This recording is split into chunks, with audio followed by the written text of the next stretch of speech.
exchanging ideas, dissemination of knowledge, and fostering innovation in the fields of criminology, law, sociology, psychology, with special emphasis on applied behavioral sciences.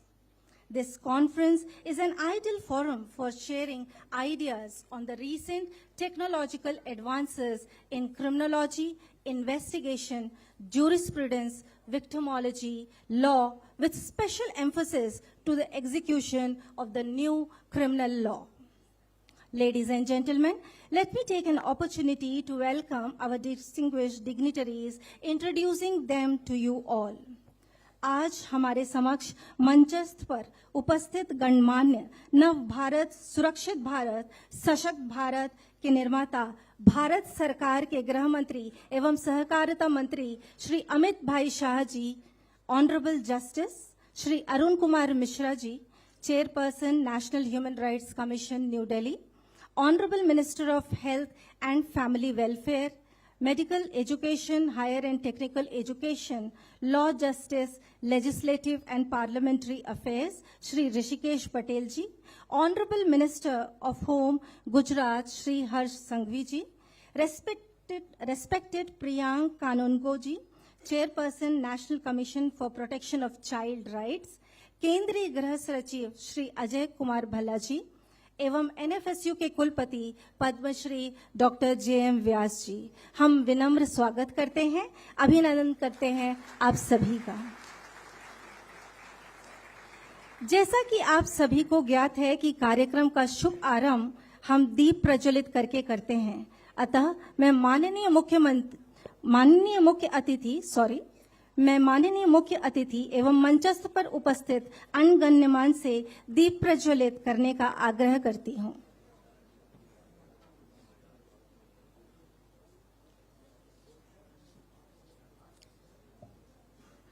Shubham करोति कल्याणम आरोग्य धन संपदा शत्रु बुद्धि विनाशाय दीप ज्योतिर नमोस्तुते। दीप ज्योतिर नमोस्तुते। Light removes darkness from our life and it gives brightness and it fulfills our life with lot of positive.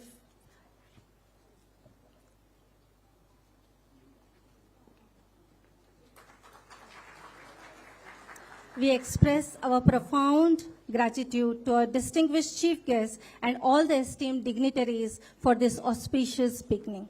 Thank you, sir. आइए प्रार्थना करते हैं कि माँ शारदा हम सब पर अपनी कृपा बनाए रखे।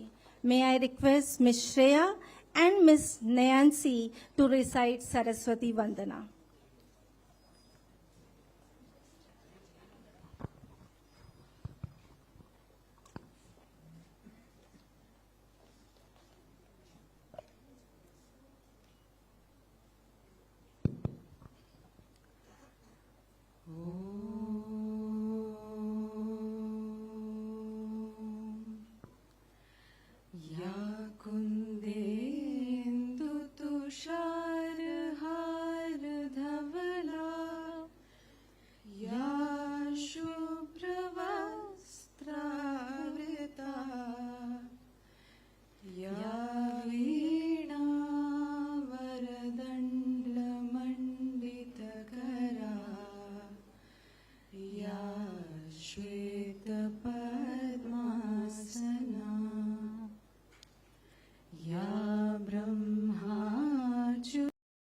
शंकर प्रभृतिभिः देवैः सदा वन्दिता सा मां पातु सरस्वती भगवती निःशेषजाड्यापहा।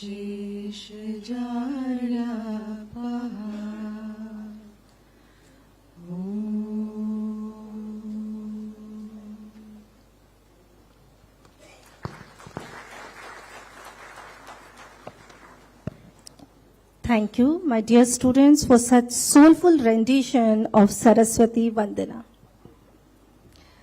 अतिथि सत्कार बिना हर अरदास अधूरी होती है। अतिथि सत्कार बिना हर अरदास अधूरी होती है। अतिथि ही वो फरिश्ते हैं जिनके आने से हर आस पूरी होती है। Ladies and gentlemen, we would like to take this moment to express a hearty welcome with saplings and memento as a mark of respect and gratitude to all the dignitaries on the dais. आज के ऐतिहासिक पर्व पर हमारा परम सौभाग्य है कि श्री अमित शाह जी, माननीय केंद्रीय गृह मंत्री, हमारे आदरणीय मुख्य अतिथि का स्वागत एनएफएसयू के कुलपति डॉक्टर जेएम व्यास जी करेंगे। माननीय, बहुत बहुत स्वागत है, अभिनंदन है, वंदन है माननीय केंद्रीय गृह मंत्री का।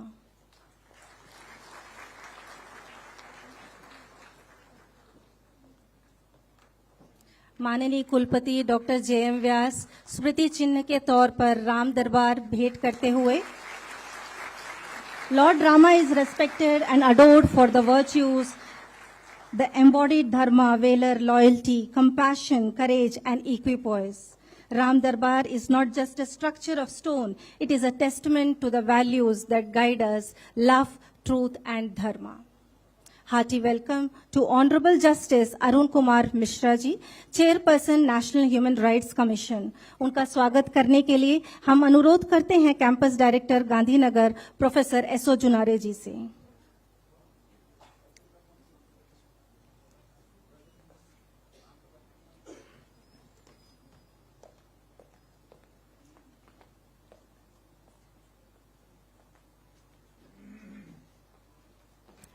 We welcome you, sir.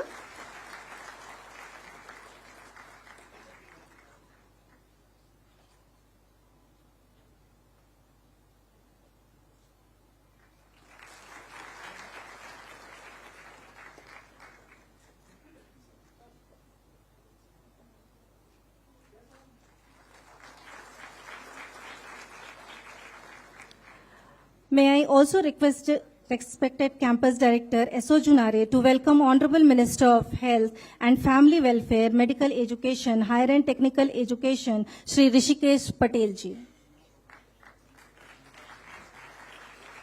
A very hearty welcome, sir.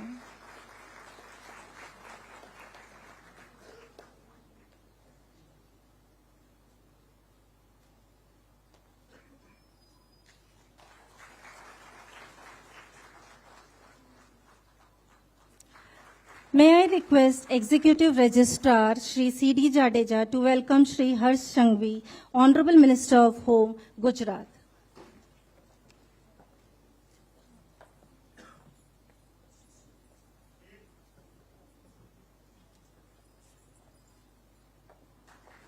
बहुत बहुत स्वागत है सर आपका।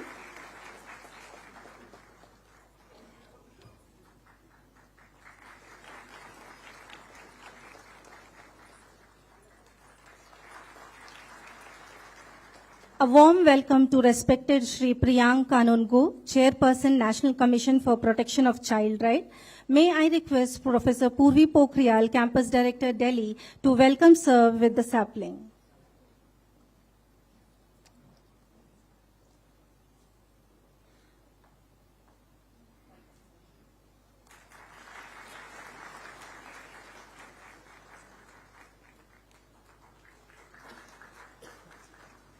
We welcome you, sir. May I request Professor Purvi Pokhriyal, Campus Director, Delhi, to also welcome Sir, Shri Ajay Bhalla ji, IAS, Union Home Secretary, Government of India.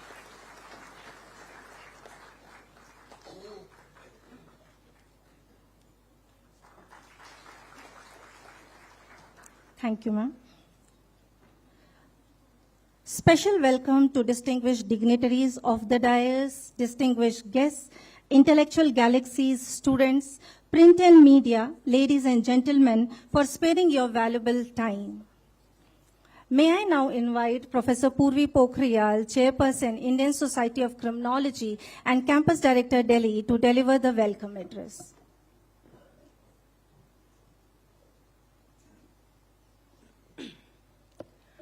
नमस्कार।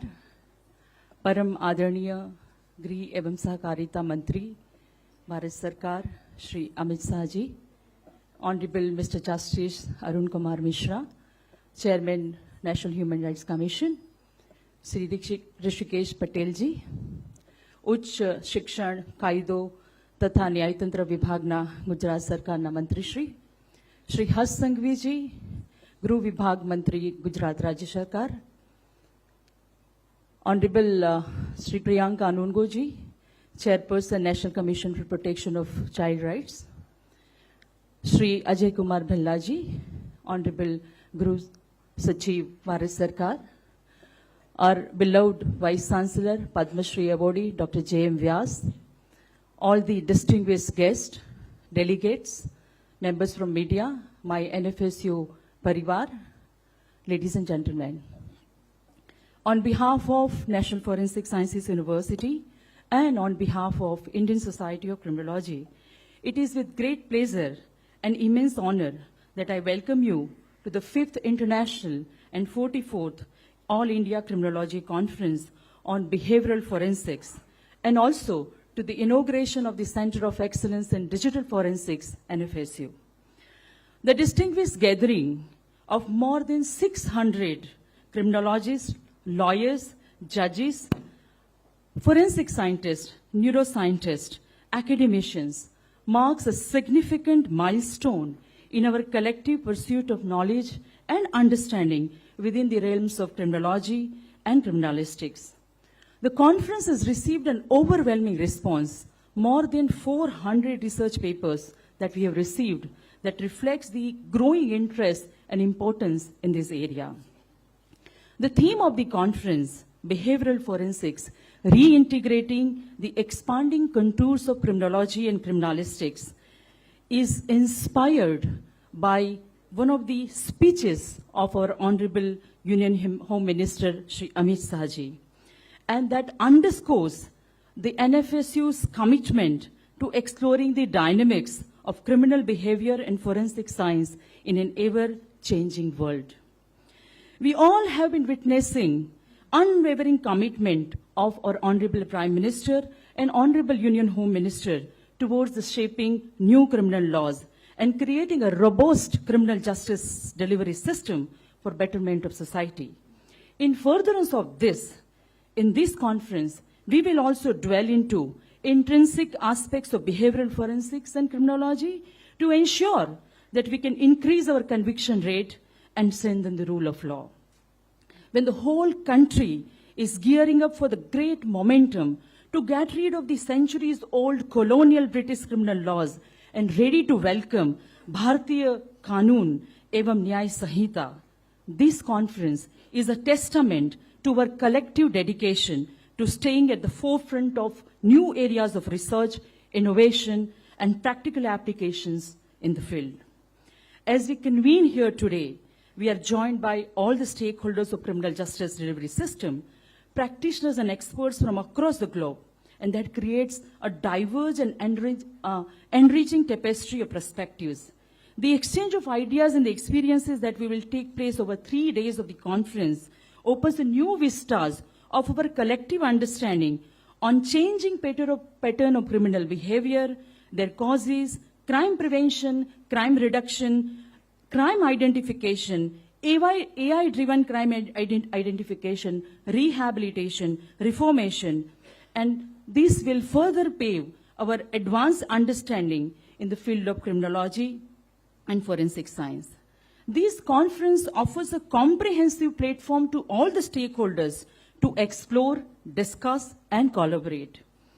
At this juncture, I just would like to say about Indian Society of Criminology, which is 50 years old organization committed to the cause of crime sciences. Through various conferences, national and international events, and partnering with international societies of criminology, it promotes action research in the area of criminology, penology, victimology, and thereby assist the policymakers and criminal justice functionaries for greater law enforcement. This conference will also bring an outcome document that can be helpful to various agencies.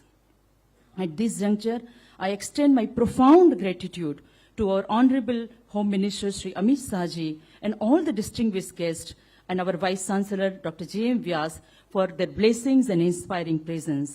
Once again, I welcome you. May our time together in this conference be marked with insightful discussions, shared discoveries, and renewed commitment to the advancement of criminology and criminalistic for building new Viksit Bharat. Jai Hind. Thank you ma'am.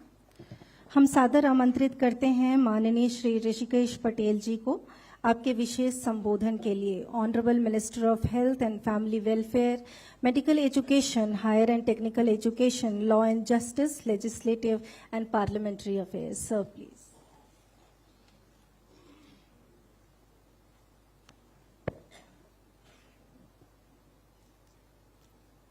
आज गुजरात के गौरव एवी university, national forensic science university જે રાજ્યથી શરૂ થઈ દેશ અને વિદેશ સુધી પોતાની એક્સપર્ટીઝ અને ખૂબ બધા દેશોને પોતાની આ એક્સપર્ટીઝનો લાભ આપતી આપણી આ યુનિવર્સિટીમાં ઉપસ્થિત આદરણીય ગૃહમંત્રી, સહકારિતા મંત્રી અને સરદાર પટેલ પછી 34મા ગૃહમંત્રી તરીકે જેમને દેશની અંદર દેશની એકતા સરદાર પટેલે કરી અને સાથે જે કંઈ નાની મોટી કસક બાકી હતી એ પૂરું કરવાનું કામ પણ ગુજરાત અને ગુજરાતના ગૃહમંત્રી આદરણીય અમિતભાઈ શાહ સાહેબે પૂરું કર્યું। એવા Amitbhai Shah saheb national human right કમિશનના ચેરપર્સન જસ્ટિસ અરુણ કુમારજી, गुजरातना माननीय गृह मंत्री हर्ष संघवी जी, भारत के गृह सचिव Ajay Kumar Bhalla ji, national commission for protection child welfare के पर्सन प्रियंक कानूनगो जी और एनएफएसयू के कुलपति डॉक्टर जेएम व्यास जी। आज जो ये कॉन्फ्रेंस होने जा रही है नई टेक्नोलॉजी के साथ, social behaviour, criminology behaviour, political behaviour पण खूब मोटा प्रमाणમાં ચેન્જ થઈ રહ્યા છે કારણ કે ટેકનોલોજીનું ઇન્ટરવેન્શન આવી રહ્યું છે અને જ્યારે ટેકનોલોજીનું ઇન્ટરવેન્શન આવતું હોય, ટેકનોલોજી અપડેટ થતી હોય, આગળ ને આગળ ટેકનોલોજી વધી રહી હોય એટલે દરેક ક્ષેત્રની અંદર અને એમાં પણ ખાસ કરી ક્રિમિનોલોજીમાં અને ખૂબ ગૌરવનો વિષય છે બિહેવિયર સાયન્સની સાથે ફોરેન્સિક સાયન્સને એમાં પણ સેન્ટર ઓફ એક્સલન્સ ફોરેન્સિક સાયન્સનું આજે અહીંયા એ ખુલ્લું મુકાવા જઈ રહ્યું છે અને આપ સૌ વિદ્વાનો દેશના ખૂણે ખૂણેથી આ બાબતમાં કન્વિક્શન રેટ કેવી રીતે ઘટે, ગુનેગારોની સાયકોલોજી એ ગુનો કરતા પહેલા અથવા તો વધેલી ટેકનોલોજી, નવીન ટેકનોલોજીના આધારે અને હવે તો સાયબર ક્રાઇમનો વિષય ખૂબ મોટો થઈ રહ્યો છે।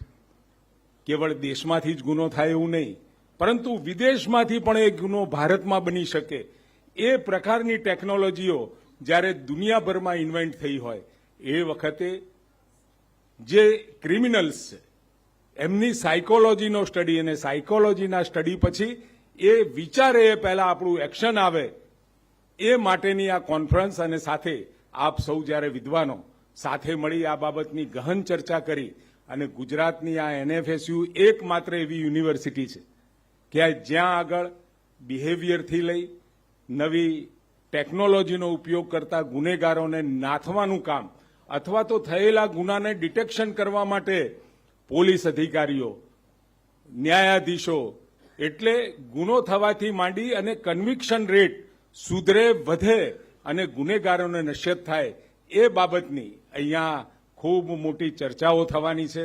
એવા સમયે રાજ્યના ગૃહમંત્રી જેમને કાશ્મીરથી કન્યાકુમારી અને આસામથી ગુજરાત સુધી આંતરિક વ્યવસ્થાઓ, આંતરિક સુરક્ષાની વ્યવસ્થાઓ અને જે ચેલેન્જીસ હતી એ ચેલેન્જીસને પૂરી કરી અને આજે દેશને ખૂબ સિક્યોર બનાવ્યો। સાયબર સિક્યોરિટીથી માંડી ઇન્ટરનલ સિક્યોરિટી સુધીની તમામ બાબતો ઉપર એમનું ફોકસ રહ્યું અને પરિણામે આજે સમગ્ર દેશ ખૂબ ગૌરવનો વિષય અને ગૌરવ સાથે આત્મસુરક્ષાની ભાવના અનુભવી રહ્યો છે અને આત્મસુરક્ષાની ભાવના હોય તો જ આપણે આત્મનિર્ભર બની શકીએ અને આત્મનિર્ભર બનાવવાની દિશામાં એમને જે પગલાં લીધા છે હું માનું છું કે 2047નું જે વિઝન આદરણીય પ્રધાનમંત્રી મોદી સાહેબે મૂક્યું છે એને પાર કરવા માટે શાંતિ સલામતી અને સુરક્ષા આ 3 પાયા ખૂબ મહત્વના રહે છે અને આપે જોયું હોય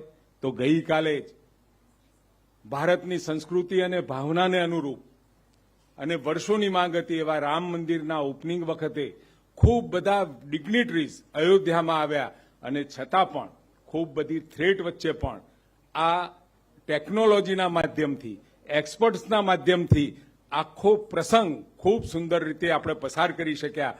આમ એનએફએસયુનું યોગદાન અને સાથે એક્સપર્ટોનું યોગદાન પણ ખૂબ રહ્યું છે. ત્યારે આપ સૌને હું શુભેચ્છાઓ પાઠવું છું કે આવતા સમયમાં આપ સૌ ક્રિમિનલ ગુનો કરવાનું વિચારે અથવા તો એ દિશામાં એની સાયકોલોજી જાય એ પહેલા તમે સૌ સાથે મળી અને એ બાબતમાં માર્ગદર્શન કરવા માટે ઉપસ્થિત થયા છો. પોતપોતાના વિચારો મૂકવાના છો. ન્યાયાધીશો, પોલીસ અધિકારીઓ અને સાથે આ ટેકનોલોજી અને એનએફએસયુના જે સાયન્ટિસ્ટ છે એ બધા સાથે મળી અને એક બહેતર ભારત બનાવવા માટે, એક સુંદર ભારત અને સલામત ભારત બનાવવા માટેનો જે પ્રયત્ન કરો છો આપ સૌને ખૂબ ખૂબ શુભેચ્છાઓ. ધન્યવાદ. Thank you, sir. May I request Honorable Justice Shri Arun Kumar Mishra ji, Chairperson, National Human Rights Commission, New Delhi, to address the intellectual gathering. Sir, please.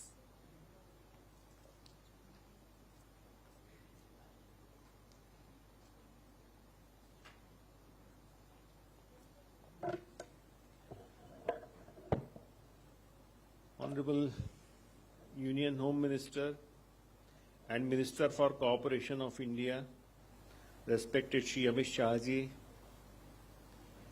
Shri Harsh Sanghvi, Honorable Home Minister of Gujarat, Shri Rishikesh Patel, Honorable Minister of Health and Family Welfare, Law and Justice, Dr. J.M. Vyas, Vice Chancellor of the University, Shri Priyank Kanungo, Chairperson, Child Rights Commission, Shri Ajay Bhalla, Secretary Home, Dr. Purvi Pokharel, distinguished invitees, guests. In this international conference on behavioral sciences, reintegrating expanding contours of criminology and criminalistics marks a pivotal movement not just in the field of forensic science, but the very way we understand the criminal justice system in which we promote and protect the right of victims. Thus, it is being organized in collaboration by NHRC, university, and other stakeholders. Forensic science, as we know, is a powerful tool to prevent human rights violation worldwide. The use of forensic science in the criminal justice system is utmost. Forensic investigation brings certainty. Broadening the scope and use of forensic investigations is necessary. Forensic science should work in tandem with criminology and criminal justice system, instead of being classed as a separate field of investigation.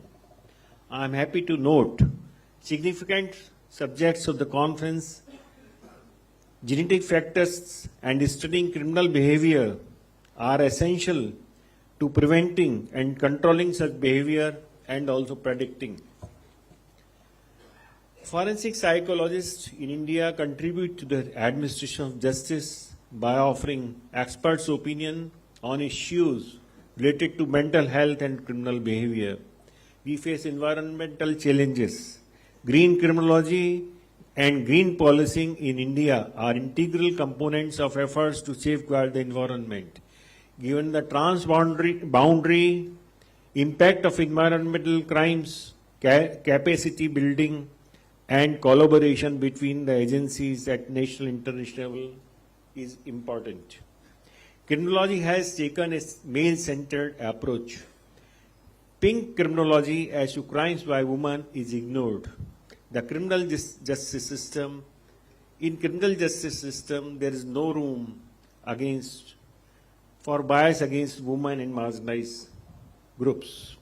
The principle of law is to let there be hundreds of acquittal, lest an innocent person be convicted. The Innocence Project aims to exonerate individuals who have been wrongly convicted through the use of DNA evidence to prevent injustice and to restore faith in the justice delivery system. We must evolve post-conviction review mechanism to ensure gender justice.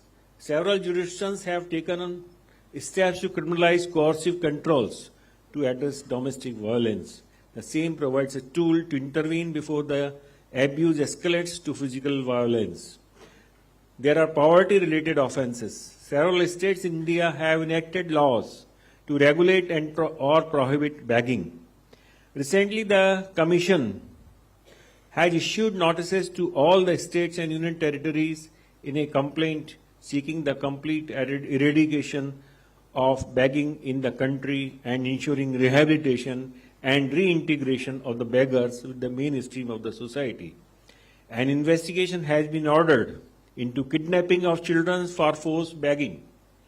Several legal systems worldwide have already adopted artificial intelligence technology to aid investigations and forecast when and where crimes are likely to occur. However, bias in AI system can arise from various sources.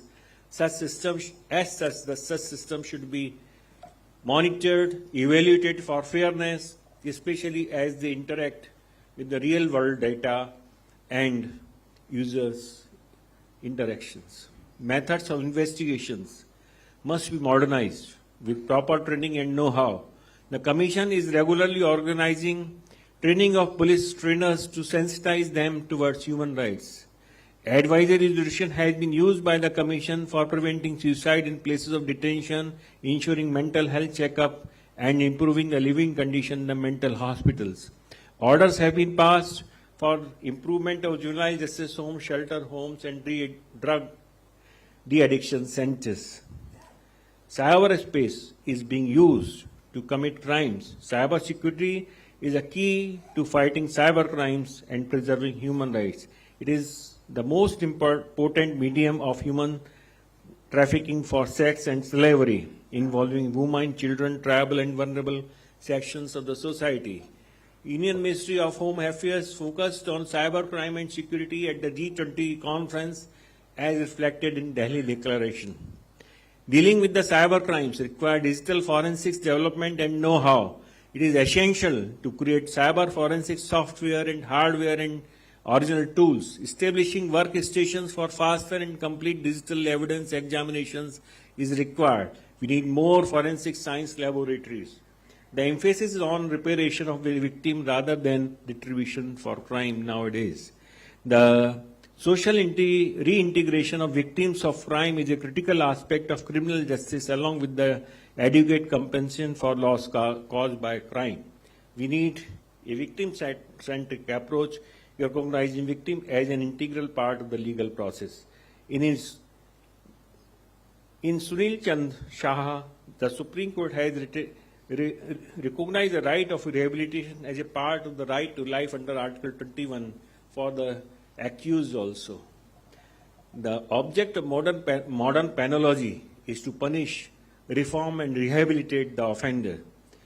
Probation, parole, indeterminate sentences and open prisons help in rehabilitation. Recent criminal laws, notably Bharati Nyaya Sanhita, have prioritized speedy justice and simplified legal procedures for the benefit of common men and have brought about long-awaited reforms, repealing archaic laws to be enforced now. The new Bharati Nyaya Sanhita decriminalizes suicide attempts, which is entirely in tune with Section 115 of the Mental Health Act 2017. The attempted suicide will no longer be a criminal offense. Bharati Nagrik Suraksha Sanhita 2023 ensures technology, forensic science in criminal investigation and provisions for electronic communication in legal processes. The legislation emphasizes citizen-centric practices, ensuring victims receive timely information digitally and specific time limits for investigation, trial, judgment pronouncement. Also, victim participation where the sentence is more than 7 years, which is a salutary provision inserted in the new act.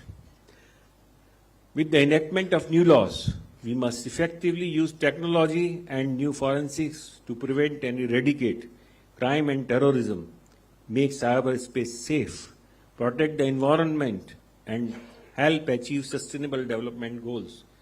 We have become a power in the world by preserving our cultural ethos. We believe in Sarve Bhavantu Sukhina and the improvement of humans, which is a constant process. Therefore, let us approach this conference not as a passive observer, but as active participants in shaping the future course of action. Let us celebrate the triumphs and learn from the setbacks. For each step, however small, paved the way for a future, as said by Swami Vivekananda. Let us arise, awake, and stop not till the desired end is achieved. Thank you. Thank you sir.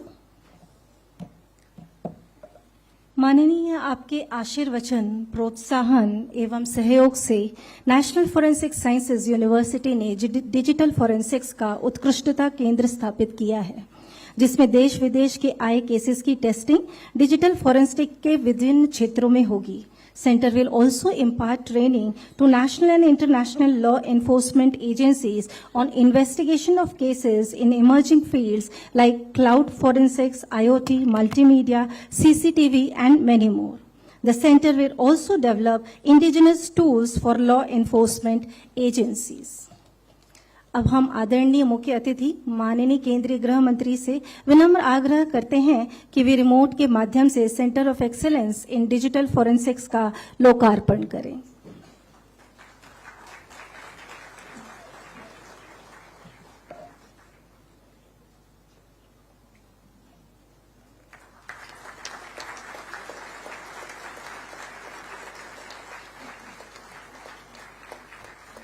बहुत बहुत धन्यवाद माननीय। Ladies and gentlemen, as per the directives of Honorable Union Home Minister Shri Amit Shah ji, Center of Excellence in Digital Forensics has been designed and is a state-of-art facility created on global map.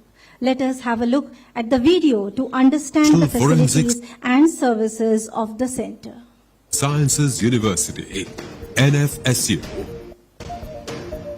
Founded by the visionary Prime Minister of India, Shri Narendra Bhai Modi, NFSU is a symbol of his commitment to excellence and progress. India is advancing towards becoming a digital nation, with a focus on upgrading investigative capabilities to combat digital crimes. Under the leadership of Prime Minister Narendra Modi, initiatives have been taken to strengthen cybercrime investigation.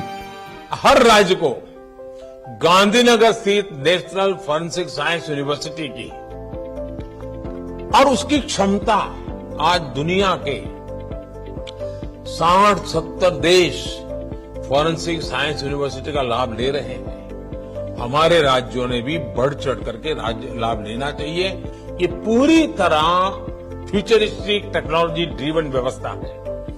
Human resource development का भी वहां काम है, नए नए technology tool बनाने का भी काम है और बड़े कठिन केसेस को सुलझाने में भी वो लैब काम आ रही है। मैं समझता हूं कि इस व्यवस्था का उपयोग सभी राज्य सक्रियता से कैसे करें। Home Minister Amit Shah has played a key role in modernizing forensic science and cybercrime investigation labs, recognizing the importance of a digital forensics center of excellence. समग्र विश्व में सबसे ज्यादा एक्सपर्ट्स अगर फॉरेंसिक साइंस में किसी एक देश के अंदर 5 साल के बाद होंगे, मैं बड़े विश्वास के साथ देश की जनता को कह सकता हूं, तो वो भारत में होंगे और कहीं नहीं। The National Forensic Sciences University has successfully established the world-class Center of Excellence in Digital Forensics to address the evolving challenges of electronic-enabled crimes. The center specializes in investigating a wide range of cases, including computer, network, mobile, multimedia, CCTV, drone, social media, cloud, OT, IoT, fintech, preventive, malware, vehicle, infotainment, and dark web forensics. It also provides training on the latest investigative methods and conducts significant research to develop indigenous tools and technology against cyber threats. Equipped with cutting-edge tools, the Center of Excellence in Digital Forensics is a leader in addressing cyber crime challenges. The recently established center, certified under Section 79A of the IT Act 2000, conducts digital forensics on over 1,000 exhibits from agencies like CBI, NIA, ED, and others. Equipped with state-of-the-art tools and infrastructure, it ensures accurate and efficient operations. Acquiring knowledge, gaining wisdom, attaining fulfillment, all through the journey of investigative education. NFSU, a beacon of excellence and innovation, shaping the future of forensic sciences. Join us in this exciting journey of discovery and truth at the National Forensic Sciences University. NFSU, unearthing truth, shaping the future.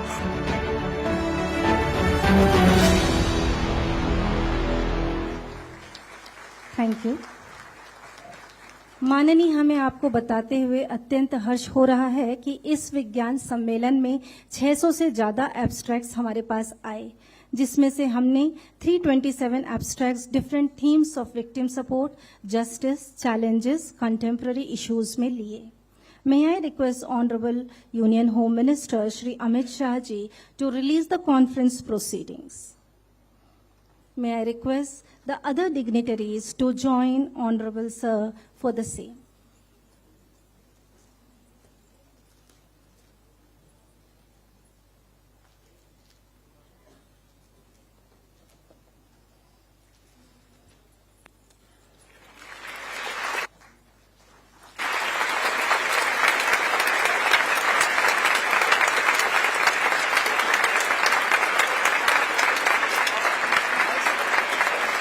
बहुत बहुत धन्यवाद माननीय।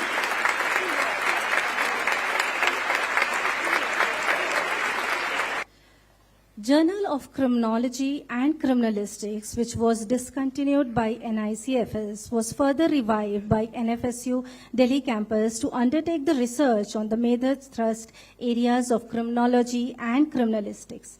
हम पुनः आग्रह करते हैं माननीय केंद्रीय गृह मंत्री श्री अमित शाह जी एवं अन्य मंचस्थ पर उपस्थित गणमान्य से कि वे general of criminology and criminalistics के 3 वॉल्यूम का विमोचन करें।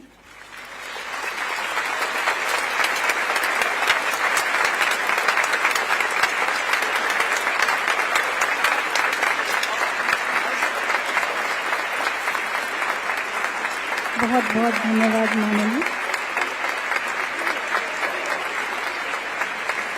Padma Shri Dr. J.M. Vyas has been working in different arenas of forensic sciences for a period of more than 50 years.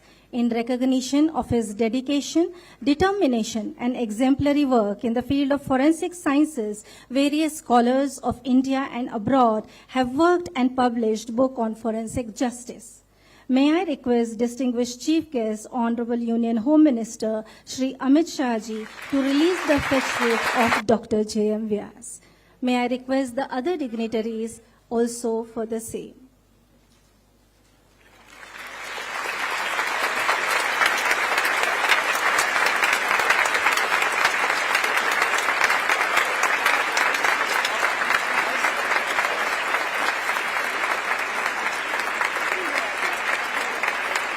बहुत बहुत धन्यवाद माननीय। Honorable Founder Vice Chancellor of National Forensic Sciences University, Dr. J.M. Vyas is a pioneer in the field of forensic arena in India and abroad.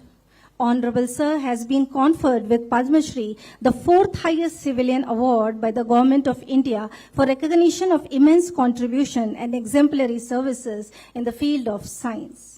He is a man with distinct vision, fostering and inculcating prudence, efficiency, creativity, compassion to work for the development of the university and nation. A man who firmly believes in quality with work and integrity. हम सविनय आग्रह करते हैं माननीय केंद्रीय गृह मंत्री श्री अमित शाह जी से to felicitate the one and only Padmashri doctor J M. Vyas for his 50 years of dedicated service to forensic science and nation with world record certificate as the largest surveyed Indian forensic scientist. Please give a big round of applause, ladies and gentlemen.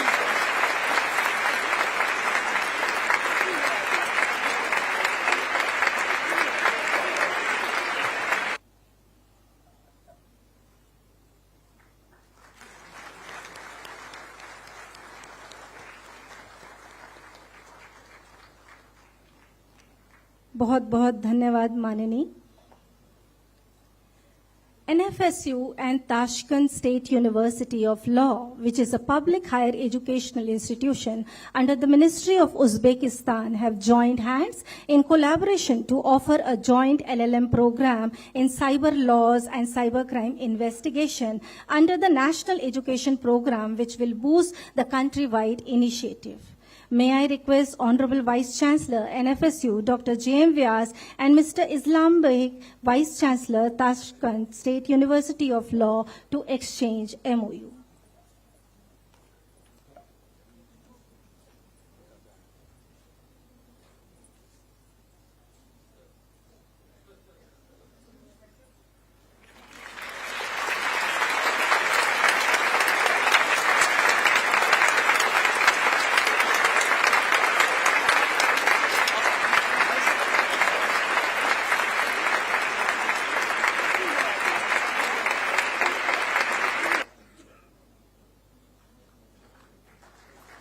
Thank you, sir. NFSU is entering into MOU with National Commission for the Protection of Child Rights and setting up Center for Child Rights Advocacy. With this collaboration, NFSU and NCPCR will deal with the cases under POXCO, the cases and the strength in the child forensics. May I request Honorable Vice Chancellor, NFSU, Dr. J.M. Vyas, and Shri Priyank Kanungo, Chairperson, NCPCR, to exchange the MOUs.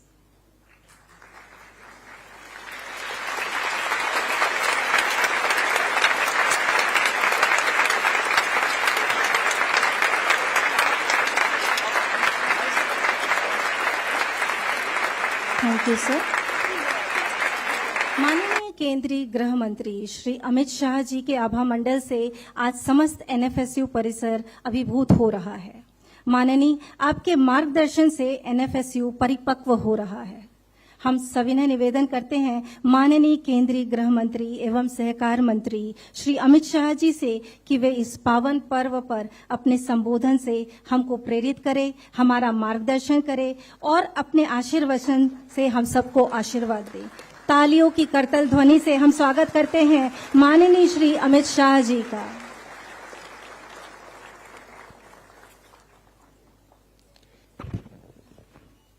आज के इस महत्वपूर्ण कार्यक्रम में मेरे साथ मंच पर उपस्थित न्यायमूर्ति अरुण मिश्रा जी, अध्यक्ष राष्ट्रीय मानवाधिकार आयोग, श्री ऋषिकेश पटेल जी, उच्च शिक्षा मंत्री गुजरात राज्य, श्री हर्ष संघवी जी, गृह मंत्री गुजरात राज्य, श्री अजय कुमार भल्ला जी, केंद्रीय गृह सचिव, श्री जे.एम. व्यास जी,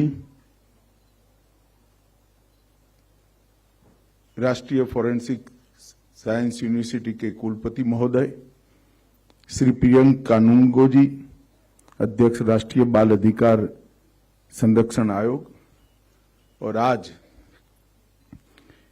इस सम्मेलन में उपस्थित सभी सम्मेलन में हिस्सा लेने वाले पूरी क्रिमिनल जस्टिस सिस्टम के तीनों हिस्सों के तज्ञ जिन्होंने पेपर्स रखे हैं, ऐसे सभी स्टूडेंट्स और सभी विद्वज्जनों का मैं हृदय से आज की कॉन्फ्रेंस में स्वागत कर रहा हूं। मित्रों, नेशनल फॉरेंसिक साइंस यूनिवर्सिटी और इंडियन सोसाइटी ऑफ क्रिमिनोलॉजी द्वारा 5वां इंटरनेशनल और 24वां भारतीय अपराध विज्ञान सम्मेलन, इसका आज उद्घाटन होने जा रहा है। एक प्रकार से एक संयोगी है कि ऐसे समय पर यह उद्घाटन होने जा रहा है जब भारत की क्रिमिनल जस्टिस सिस्टम एक नए एरा में प्रवेश कर रही है। भारत 150 साल पुराने तीनों क्रिमिनल जस्टिस के मूल कानून आईपीसी, सीआरपीसी और एविडेंस लॉ को स्क्रैप कर नए कानूनों को इंट्रोड्यूस कर चुका है। और संयोग की ही बात है कि तीनों कानून में जो प्रमुख मुद्दे हैं उसमें 2 मुद्दे इसी कॉन्फ्रेंस से जुड़े हुए हैं। एक तो समय पर न्याय मिले और दूसरा सजा करने के दर को बढ़ाकर अपराधों पर लगाम लगाना। ये दोनों मुद्दों को टेक्नोलॉजी के स्वीकृति से ये तीनों कानून आगे बढ़ाने का प्रयास कर रहे हैं। न केवल प्रयास कर रहे हैं, बढ़ाने के लिए कानूनी व्यवस्था कर चुके हैं। शायद भारत में पहली बार 2-3 जगह पर एक्सपेरिमेंट कर फिर भी मैं कहूंगा, क्योंकि मैं ही कानूनों को पायलट कर रहा था, बड़े साहस के साथ हमने एक निर्णय किया है कि 7 साल और उससे बड़ी सजा के लिए हर क्राइम सीन पर फॉरेंसिक साइंस ऑफिसर का विजिट हमने कंपलसरी कर दिया। और मैं मानता हूं इससे इन्वेस्टिगेशन को भी सरलता मिलेगी, न्याय का काम करने वाले जस्टिस सिस्टम के सभी न्यायाधीशों को भी सरलता होगी और प्रोसिक्यूशन एजेंसी को भी सरलता होगी और सजा का दर बढ़ाने में भी हमें बहुत बड़ी सफलता मिलेगी। इसके साथ साथ पूरी प्रक्रिया को हम आधुनिक बनाने का भी प्रयास कर रहे हैं। और मैं बड़े विश्वास के साथ कह सकता हूं कि पूरी व्यवस्था करने में अभी 5 साल जाएंगे। इसके अलग अलग स्तर हैं, इसके अलग अलग समय अवधि है, परंतु 5 साल के बाद, ज्यादा से ज्यादा 5 साल के बाद, भारत की आपराधिक न्याय प्रणाली, क्रिमिनल जस्टिस सिस्टम विश्व की सबसे आधुनिक क्रिमिनल जस्टिस सिस्टम होगी। इसमें किसी को शंका रखने की जरूरत नहीं। और इसी समय ये जो आपकी कॉन्फ्रेंस होने जा रही है वो बहुत रिलेवेंट है और उपयोगी भी है। मित्रों, नरेंद्र मोदी जी के नेतृत्व में इसी विषय की बात करें, ढेर सारे क्षेत्रों में ढेर सारे ऐतिहासिक काम हुए हैं। मैं हमेशा कहता हूं, कोई सरकार 50 साल चले तो 4-5 युग परिवर्तनकारी काम करती है। ये सरकार ने 10 साल में 50 से ज्यादा युग परिवर्तनकारी काम करे, हर क्षेत्र में करें। मगर मैं इसी क्षेत्र की बात करूं तो 3 बड़े काम ये 10 साल के अंदर हुए, और वैसे तो विगत 5 साल में हुए। एक 40 सालों के बाद नई राष्ट्रीय शिक्षा नीति लेकर ये सरकार आई। मैं थोड़ा आगे बात बताऊंगा जिसका इस कॉन्फ्रेंस के अंदर उपयोग है, परंतु मैं बिल्कुल कह सकता हूं कि नई शिक्षा नीति पूर्णतः भारतीय शिक्षा के आधार पर बनी है, इसकी बुनियादों पर बनी है, परंतु पूरे विश्व के लिए खुली है और हमारे बच्चों को, हमारे स्टूडेंट को वैश्विक मंच भी प्रदान करेगी। आपकी सभी क्षमताओं को विश्व के प्लेटफॉर्म पर पहुंचाने में भी सामर्थ्य है उसमें। इसके बाद हमने एनएसएफयू का बेस जो गुजरात फॉरेंसिक साइंस यूनिवर्सिटी के रूप में 2003 में डाला था, उसको एक्सपांड कर नेशनल फॉरेंसिक साइंस यूनिवर्सिटी बनाने का काम किया। और तीसरा, 150 साल के बाद क्रिमिनल जस्टिस सिस्टम में आमूलचूल परिवर्तन कर हम 3 कानूनों को नया बनाए। ये 3 जो परिवर्तन हुए हैं, ये तीनों परिवर्तनों को एक प्रकार से एक बॉक्स में रखकर देखते हैं तो एजुकेशन, फॉरेंसिक साइंस और क्रिमिनल जस्टिस सिस्टम, ये तीनों को आप एक बॉक्स में रखकर देखते हैं तो आमूलचूल परिवर्तन इस क्षेत्र में हो सकता है, क्योंकि आइसोलेशन में नहीं है। पहला कदम 7 साल पहले लिया गया, तब भी दूसरे और तीसरे कदम की कल्पना कर लिया गया था। दूसरा कदम लिया गया 4 साल पहले, तब भी आने वाले कदम की विचार कर लिया गया था। और अभी 3 जो कानून आए हैं वो 7 साल पहले लिए गए कदमों के ट्यून में है। तो एक प्रकार से तीनों निर्णयों को आइसोलेशन में नहीं देखेंगे तो आपको मालूम पड़ेगा कि कितना बड़ा काम हुआ है। मित्रों, आज श्रीमान व्यास को हमने सम्मानित भी किया। एक सबसे बड़ी लंबी 50 साल की सेवाओं के लिए व्यास जी का सम्मान हुआ है। मैं सभागार से विनती करूंगा कि एक बार फिर से हम सब इनके सम्मान में इनका स्वागत करें। मैं गुजरात का गृह मंत्री बना तब से व्यास जी को जानता हूं। हमेशा मोदी जी का जो विजन है कि फॉरेंसिक साइंस का उपयोग न केवल इन्वेस्टिगेशन, न्याय दिलाने की प्रक्रिया में भी हो, उसको चरितार्थ करने में श्रीमान व्यास का बहुत बड़ा रोल है, बहुत बड़ी भूमिका है। और जब नेशनल फॉरेंसिक साइंस यूनिवर्सिटी बनाई तब किसी के मन में कोई कंफ्यूजन नहीं था कि उसका चांसलर किसको बनाया जाए। तुरंत ही जेएम व्यास के नाम को सर्वसम्मति से सबने स्वीकार कर लिया।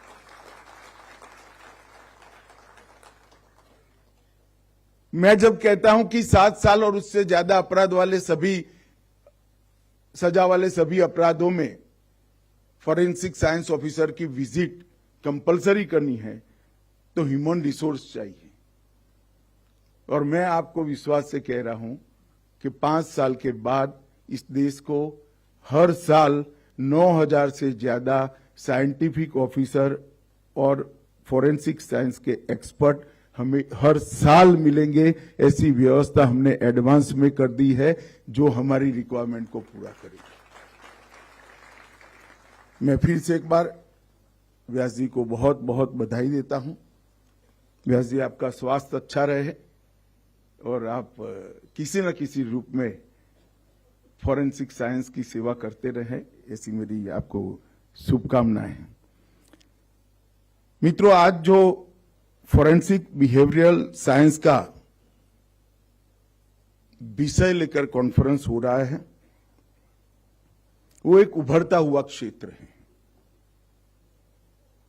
और मैं मानता हूं कि अपराध रोकने में जितनी भूमिका कठोर प्रशासन, अच्छे न्यायतंत्र की होती है, इतनी ही ये बिहेवियर साइंस की भी रह सकती है। मैं गुजरात में गृह मंत्री था, देश में भी गृह मंत्री बना, हमने मोडस ऑपरेंडी ब्यूरो बनाया है। मैं मानता हूं इसके एक स्टेज आगे ये विचार है।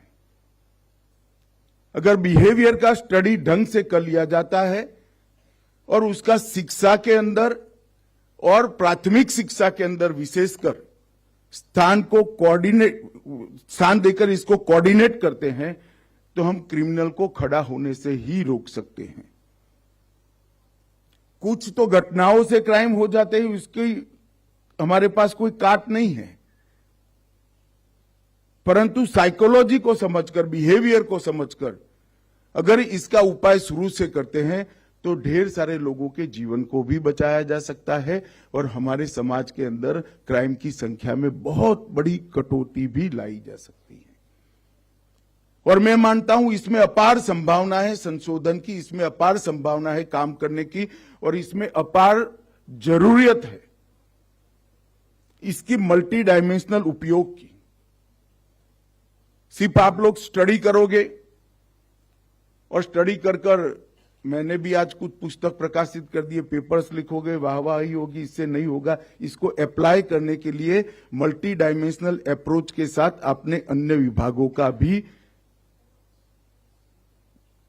संपर्क भी करना पड़ेगा, प्रयास भी करना पड़ेगा और थोड़ा आग्रही ही होना पड़ेगा। फॉरेंसिक साइंस अपने आप में आइसोलेशन में समाज की सेवा नहीं कर सकता।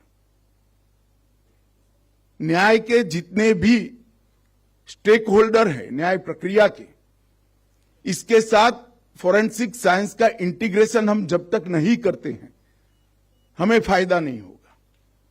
फॉरेंसिक साइंस का उपयोग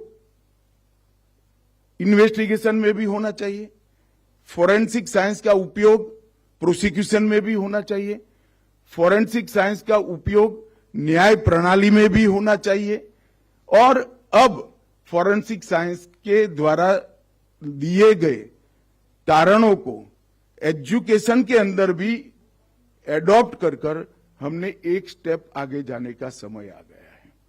आज इस विषय पर जो आप चर्चा करेंगे वो हो सकता है कि 10-15 साल के बाद देश दुनिया की और देश की सेवा करे, मगर ये बहुत महत्वपूर्ण विषय है और विषय के चुनाव के लिए भी मैं आयोजकों को बहुत बहुत बधाई और साधुवाद देना चाहता हूं। प्रिवेंटिव, प्रिडिक्टिव और प्रोटेक्टिव पुलिसिंग की दिशा में ये महत्वपूर्ण आयोजन है।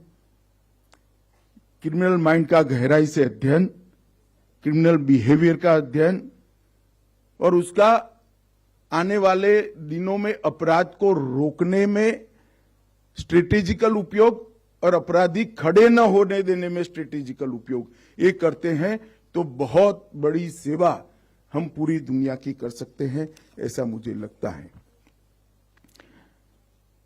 इसमें पुलिसिंग, इन्वेस्टिगेशन और फॉरेंसिक तीनों क्षेत्र के प्रोफेशनल एक्सपर्ट्स को समाहित किया है। लगभग 380 शोध पत्र यहां पर रखे गए हैं। 20 टेक्निकल सेशनों में पूरे सेमिनार को बांटा गया है। मैंने बारीकी से इसको देखा है।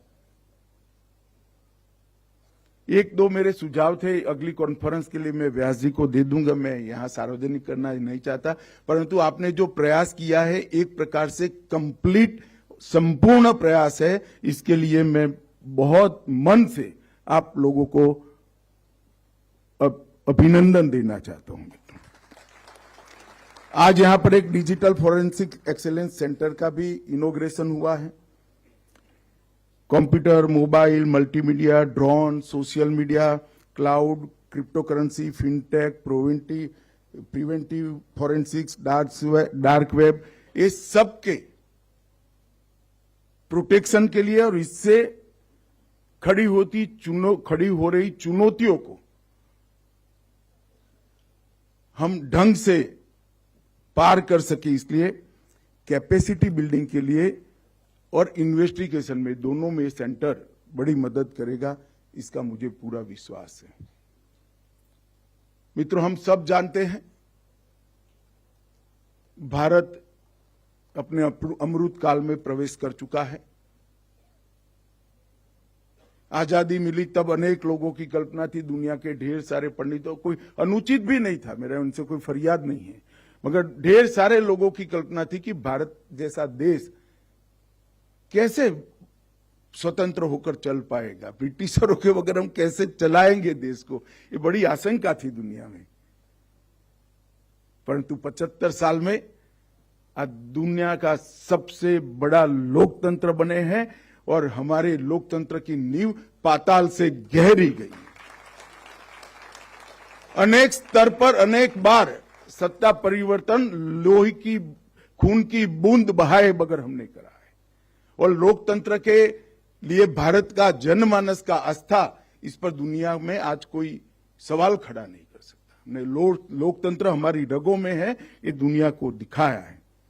उस वक्त जब अमृत काल में हमने हमारी सिद्धियों का वखान भी किया, सिद्धियों की प्रसिद्धि भी की, सिद्धियों पर गौरव भी लिया, इसके साथ साथ मोदी जी ने 75 साल से 100 साल की यात्रा का लक्ष्य भी देश के नागरिकों के सामने रखा है। 2047 15 अगस्त को जब देश की आजादी के 100 साल समाप्त होंगे, उस वक्त समाज जीवन के हर क्षेत्र के अंदर भारत विश्व में सर्वप्रथम हो, वो 140 करोड़ भारतीयों का संकल्प है और उसको लेकर भारत आगे बढ़ रहा है। एक महान भारत की रचना के लिए हम आगे बढ़ रहे हैं और अगर मोदी जी के इस संकल्प को हमने चरितार्थ करना है तो ढेर सारे रिफॉर्म्स मोदी जी ने किए हैं। आर्थिक क्षेत्र में भी किए हैं, सामाजिक क्षेत्र में भी किए हैं, कानून और व्यवस्था लॉ एंड ऑर्डर के क्षेत्र में भी किए हैं, आंतरिक सुरक्षा के क्षेत्र में भी किए। एक मजबूत नींव के साथ हम 75 साल से 100 साल की यात्रा को आगे बढ़ा रहे हैं और उस वक्त हमारे क्रिमिनल जस्टिस सिस्टम के सामने मैं 4 चुनौतियां देख रहा हूं। बेसिक पुलिसिंग के प्रिंसिपल को बरकरार करते हुए टेक्नोलॉजी से युक्त आधुनिक पुलिसिंग की व्यवस्था में परिवर्तित होना, पुलिसिंग के बेसिक प्रिंसिपल के साथ कॉम्प्रोमाइज करे बगैर पूरी व्यवस्था में टेक्नोलॉजी को साहजिक रूप से स्वीकार कर सबसे आधुनिक पुलिस व्यवस्था बनना, ये हमारे लिए बहुत बड़ी चैलेंज है। टेक्नोलॉजी के उपयोग से ह्यूमन प्रेजेंस का इंपॉर्टेंस कम हो रहा है, इसको कम न होने देना। हाइब्रिड और मल्टी डायमेंशनल थ्रेट्स, जो टेक्नोलॉजी नई नई आई है, चाहे आर्टिफिशियल इंटेलिजेंस हो, ढेर सारे हमारे सामने चैलेंजेस आने वाले हैं। इसको आइडेंटिफाई करना और हमारी सिस्टम को इससे बचाने के लिए एक पूरा नेटवर्क तैयार करना। और चौथा, क्रिमिनल जस्टिस सिस्टम को विश्व की सबसे आधुनिक क्रिमिनल जस्टिस सिस्टम बनाना और इसमें फॉरेंसिक के एडॉप्शन को साहजिक स्वभाव बनाना। ये 4 चैलेंजेस के साथ हम आगे बढ़ रहे हैं। यहां बहुत सारे स्टूडेंट भी बैठे, मैं इनको कहना चाहता हूं कि पूरी दुनिया में सबको न्याय मिलना चाहिए, इस बात पर कोई विवाद नहीं है, सब सहमत है, सबको न्याय मिलना चाहिए। परंतु समस्या क्या है? न्याय अवेलेबल होना चाहिए, एक्सेसिबल होना चाहिए और अफोर्डेबल होना चाहिए। समस्या ये 3 शब्दों के अंदर ही समाहित है और तीनों का उपाय टेक्नोलॉजी में है। अवेलेबिलिटी का भी है, अफोर्डेबल का भी है और एक्सेसिबिलिटी का भी उपाय टेक्नोलॉजी में है। अगर हमने न्याय मिलना चाहिए इसकी सैद्धांतिक सहमति के बाद न्याय मिलने की प्रक्रिया में 3 हर्डल है, ये तीनों हर्डल को हम टेक्नोलॉजी से ही दूर कर सकते हैं और इसीलिए नए कानून लाए गए हैं और इसमें आज के जैसी कॉन्फ्रेंस का बहुत बड़ा रोल रहने वाला है। क्राइम के फॉर्म और मोड और मेथड हर रोज बदल रहे हैं। एक जमाने में एक बहुत बड़ी उक्ति थी, शायद के.एम. मुंशी ने बोला हुआ वाक्य है कि पुलिस को अपराधी से 2 कदम आगे रहना चाहिए। जब वो गवर्नर साहब थे तब एक वाक्य बोले थे पासिंग आउट परेड में कि पुलिस को 2 कदम अपराधियों से आगे रहना चाहिए। मैं कहना चाहता हूं, अपराध और अपराधियों से पुलिस को 2 जनरेशन आगे रहने की जरूरत है, तभी अब आप कर पाओगे। क्योंकि टेक्नोलॉजी की जनरेशन ह्यूमन जनरेशन से बहुत फास्ट चेंज हो जाती है। तो हमारी सिस्टम अगर अपराधियों से 2 जनरेशन आगे रहती है तो ही हम अपराध को रोकने की दिशा में सफल होंगे। और मैं विशेषकर व्यास जी को कहना चाहता हूं, टेक्नोलॉजी के जो नीति नियम है क्राइम को रोकने के लिए, इसमें वैश्विक साम्यता लाने का भी प्रयास करना चाहिए। टेक्नोलॉजी एक ऐसा क्षेत्र है जिसमें हर व्यक्ति इंडिविजुअल पूरे विश्व का मदद कर सकता है। हम फ्लो को ठीक करें तो मुझे लगता है टेक्नोलॉजी का सबसे ज्यादा उपयोग कर सकते हैं। और फ्लो तभी ठीक हो सकता है जब इसकी कानूनी व्यवस्था में साम्यता हो। तो इसके लिए भी कुछ काम करना चाहिए। क्रिमिनल जस्टिस सिस्टम, टेक्नोलॉजी और फोरेंसिक इन्वेस्टिगेशन को इंटीग्रेट करना हमारे लिए बहुत बड़ी चैलेंज थी। मेरा यहाँ जो विद्यार्थी बैठे हैं, स्टूडेंट्स बैठे हैं, इनसे आग्रह है कि 3 कानूनों का आप जरूर बारीकी से अध्ययन करना। हमने कानूनों में इन्वेस्टिगेशन, प्रोसिक्यूशन और न्यायिक प्रक्रिया तीनों के अंदर फोरेंसिक साइंस को कानून के आधार पर बहुत बड़ा स्थान दिया है। और आपके इंटरेस्ट की भाषा में कहूं तो आपके लिए एक बहुत बड़ा क्षेत्र नया उभर कर आपकी कैरियर के लिए जनरेट होने जा रहा है। फोरेंसिक टेक्नोलॉजी की मदद से इन्वेस्टिगेशन का इसकी स्वतंत्रता, ऑटोनॉमी और फेयरनेस, तीनों को हम अच्छे तरीके से कानूनी जामा पहनाकर प्रोटेक्ट कर पाए हैं। इन्वेस्टिगेशन इंडिपेंडेंट होगा, इसकी ऑटोनॉमी भी बनी रहेगी और फेयरनेस भी बनी रहेगी, क्योंकि जो वैज्ञानिक सबूत होते हैं ये फेस नहीं देखते हैं, ये रिजल्ट देखते हैं। तो ऑटोमेटिकली फेयरनेस बन जाती है। और जज साहबों के लिए भी, यहां पर बैठे हैं काफी लोग, बड़ी सरलता हो जाती है कि सच बोल रहा है झूठ बोलता है, माथापच्ची करने की जरूरत नहीं है। रिकॉर्ड देखकर आगे काम बढ़ता है। ईज ऑफ पुलिसिंग और ईज ऑफ जस्टिस, ये 2 शब्द अभी हमारे देश में इंट्रोड्यूस नहीं हुए हैं। मैं मानता हूं कि ये 3 कानूनों से ईज ऑफ पुलिसिंग और ईज ऑफ जस्टिस, ये दोनों शब्द प्रचलन में भी आएंगे और इसका फायदा भी देश की जनताओं को मिलेगा।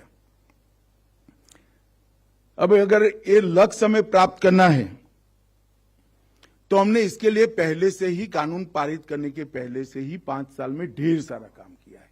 जैसे नेशनल फोरेंसिक साइंस यूनिवर्सिटी की स्थापना, इससे ट्रेन ह्यूमन रिसोर्स, विश्वसनीय ह्यूमन रिसोर्स और युवा हमारे पास जनरेट करने का एक प्रकार से हमने, और आज देश के 9 राज्यों में पहुंच चुकी है। और मुझे लगता है कि आने वाले 2-3 सालों में हम और 9 राज्य कवर कर लेंगे। तो कमोबेश हर 2 राज्य के बीच में एक फोरेंसिक साइंस यूनिवर्सिटी का एस्टेब्लिशमेंट खड़ा हो जाएगा। टेक्नोलॉजी के माध्यम से डेटाबेस का क्रिएशन, मैं आगे बताऊंगा, ढेर सारे डेटाबेस हम 5 साल में क्रिएट कर चुके हैं। और बहुत परिश्रम इसके लिए गृह मंत्रालय ने किया है, क्योंकि हमारे यहां लॉ एंड ऑर्डर स्टेट का सब्जेक्ट है। स्टेट में अलग अलग आइडियोलॉजी की, अलग अलग पॉलिटिकल पार्टियों की सरकारें रहती है। कोई भी सर्कुलर करो तो बड़ी शंका के साथ देखते हैं इसका वो राजनीतिक उपयोग तो नहीं होगा, परंतु कमोबेश सब लोग एक पेज पर आए हैं। कमोबेश नहीं, सभी लोग एक पेज पर आए हैं और बहुत सारे डेटाबेस हम जनरेट करने में सफल हुए हैं। डाटा इंटीग्रेशन के लिए भी ढेर सारा काम हो रहा है और आर्टिफिशियल इंटेलिजेंस का उपयोग करके सभी डेटा 10 के 10 डेटा एक दूसरे के साथ बात करें, इसके लिए भी हम प्रयास कर रहे हैं। और उसमें से एनालिसिस के सॉफ्टवेयर भी हमारे यंग बच्चे, मैं कुछ लोगों के साथ पुणे में बैठा था, मुझे तो आश्चर्य हो गया और एक प्रकार से इन्फेरिटी कॉम्प्लेक्स भी खड़ा हो गया है कि ये 18 साल के बच्चे ऐसे करें। मैं 18 साल का था तब कितना बैकवर्ड था। तो हमारे पास टैलेंट की कमी नहीं है और इस सब का उपयोग करने के लिए नए क्रिमिनल जस्टिस सिस्टम के 3 कानूनों का स्मूथ इंप्लीमेंटेशन, ये 3 चैलेंज इस लक्ष्य की प्राप्ति के लिए हमारे सामने है, जिसको पार कर कर हमें आगे बढ़ना है और तीनों पर काम हुआ है। नेशनल फॉरेंसिक साइंस यूनिवर्सिटी से ह्यूमन रिसोर्स की रचना हो रही है, टेक्नोलॉजिकल डेटाबेस बनाए गए हैं और डाटा इंटीग्रेशन का काम भी समाप्त हो चुका है। आर्टिफिशियल इंटेलिजेंस का उपयोग करके सॉफ्टवेयर बन रहे हैं और कानूनों से उसको लीगल तरीके से वैध बनाने का काम भी हमने कर दिया है। एक प्रकार से मैं आपको बताऊं तो लगभग ICGS 1 और 2 के माध्यम से CCTNS से 8 करोड़ से ज्यादा EFIR अब तक रजिस्टर हो चुकी है। 8 करोड़ से ज्यादा। मैं भारत की बात कर रहा हूं बच्चों। देश का हर पुलिस स्टेशन, 7 पुलिस स्टेशन जो एकदम पहाड़ी पर स्थित है, उसका भी हम कोई टेक्निकल सॉल्यूशन निकाल रहे हैं। 7 पुलिस स्टेशन छोड़कर देश का हर पुलिस स्टेशन कंप्यूटर से जुड़ चुका है और डेटाबेस के साथ जुड़ चुका है। ये करने का काम नहीं है, जो हो चुका है वो मैं बताता हूं। ई कोर्ट में 15 करोड़ से ज्यादा प्रोसिक्यूशन का डेटा ऑनलाइन हो चुका है और वो भारत की सभी भाषाओं में बात करता है, भारत की सभी भाषाओं में। ई प्रिजन से लगभग 2 करोड़ कैदियों का डेटा हम रिकॉर्ड पर ले पाए हैं। एक प्रोसिक्यूशन से 1 करोड़ से ज्यादा प्रोसिक्यूशन का डेटा भी हम रिकॉर्ड पर अब तक प्राप्त कर चुके हैं और ई फॉरेंसिक से 19 लाख फॉरेंसिक रिजल्ट जो विगत 3 साल के हैं, वो सभी को हमने ऑनलाइन डेटा में उपलब्ध कर लिया है। मैं इसलिए बताता हूं कि कानून आइसोलेशन में नहीं आए हैं। मोदी जी कोई काम आइसोलेशन में नहीं करते हैं। कानून लाने से 5 साल पहले ही हमने क्या क्या करना पड़ेगा ये विजुअलाइज कर करा है। इसके लिए national automated fingerprint identification system NAFIS, जो फिंगरप्रिंट का डेटा रखती है, किसी भी जगह से फिंगरप्रिंट मिल जाती है तो 4 करोड़ फिंगरप्रिंट हमारे पास उपलब्ध है। आप ऑनलाइन करोगे तो नाम आ जाएगा।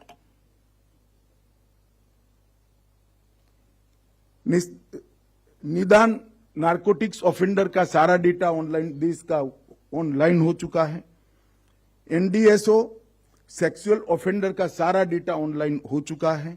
क्राइम मल्टी एजेंसी सेंटर का एक डेटा हमने ऑनलाइन कर दिया है। IMOT टेररिज्म के जुड़े सारे देश के 25 साल के केस, इसकी सजा होने तक की FIR से लेकर डेटा आज IMOT पर उपलब्ध है, ऑनलाइन कर चुका है, जिससे हर संगठन ने किए हुए अपराधों की MO समझने में बड़ी सरलता हुई है। ह्यूमन ट्रैफिकिंग ऑफेंडर का डेटा भी ऑनलाइन हो चुका है। ट्रैक चाइल्ड्स शुरू हो चुका है, इसमें भी सारे बच्चों के जुड़े हुए अपराधों का डेटा ऑनलाइन हो चुका है। Immigration visa foreign registration tracking system IVFRT वो भी ऑनलाइन हो चुका है और वाहन और सारथी इससे देश के सभी वाहन का डेटा भी हमने ऑनलाइन कर चुके हैं। अब ये डेटा सब एक दूसरे के साथ बात करे ऐसी भाषा में हमने जनरेट किए हैं। अब इसके सॉफ्टवेयर बन रहे हैं एआई का उपयोग कर कर, जिससे एनालिसिस की सिस्टम सभी प्रकार के डेटाओं के साथ। मैं आपको ये इसलिए बताता हूं कि जब आप कानून पढ़ोगे तो कई न्यायमूर्तियों ने मुझे फोन किया है कि भाई ये तो 50 साल तक हो नहीं पाएगा। 50 साल तक होने का सवाल ही नहीं है। मैं आज विश्वास के देश की जनता को बताता हूं, मैंने देश की संसद में कहा है 5 साल के पहले सब जमीन पर उतरेगा। मैं कहता हूं 3 साल के अंदर पूरी सिस्टम इस कानून के हिसाब से चलती हो जाएगी। इसमें किसी को संशय रखने की जरूरत नहीं। फॉरेंसिक साइंस यूनिवर्सिटी ने नई शिक्षा नीति का एक ढेर सारे आयाम है, मगर एक आयाम जो यहां जरूरी है, मैं बताता हूं, रिलेवेंट है, वो बताता हूं। अब तक हमारी देश की शिक्षा पद्धति one size fit for all से चलती थी। जिसको वैज्ञानिक बनना है वो भी आर्ट्स पढ़ता था। मैं बेसिक साइंस की बात नहीं कि ग्रेजुएशन तक की बात कर रहा हूं। जिसको डॉक्टर नहीं बनना है वो भी बायोलॉजी पढ़ता था।